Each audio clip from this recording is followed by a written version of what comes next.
नमस्कार शेतकरी मित्रांनो, आज 17 नोव्हेंबर 2024 काल दुपारनंतर सोयाबीनच्या दरात काही प्रमाणामध्ये वाढ पाहायला मिळाली।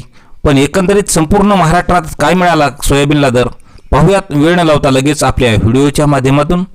पहिली बाजार समिती आलेली आहे हिंगोली। आवक आहे 1450 क्विंटलची। कमीत कमी दर मिळाला 3875 रुपये, सर्वसाधारण दर मिळाला 4160 रुपये, तर जास्तीचा दर मिळाला 4445 रुपये। पुढील बाजार समिती आहे कोपरगाव। आवक आहे 320 क्विंटलची।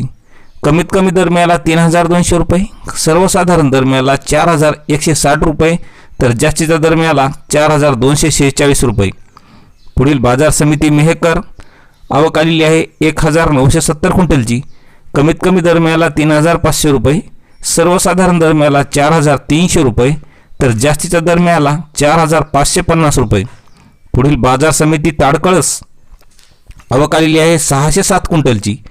कमीत कमी दर मिळाला 4000 रुपये, सर्वसाधारण दर मिळाला 4150 रुपये, तर जास्तीत जास्त दर मिळाला 4350 रुपये। पुढील बाजार समिती आहे लातूर।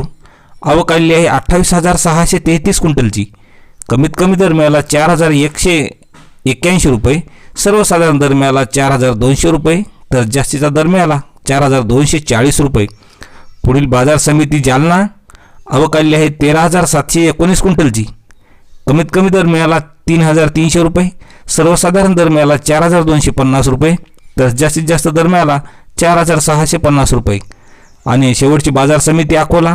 आवक आलेली आहे 7131 क्विंटलची। कमीत कमी दर मिळाला 3500 रुपये, सर्वसाधारण दर मिळाला 4150 रुपये, तर जास्तीचा दर मिळाला 4450 रुपये। शेतकरी मित्रांनो, असेच नेहमी बाजारभाव पाहण्यासाठी चॅनलला सबस्क्राईब करा। धन्यवाद।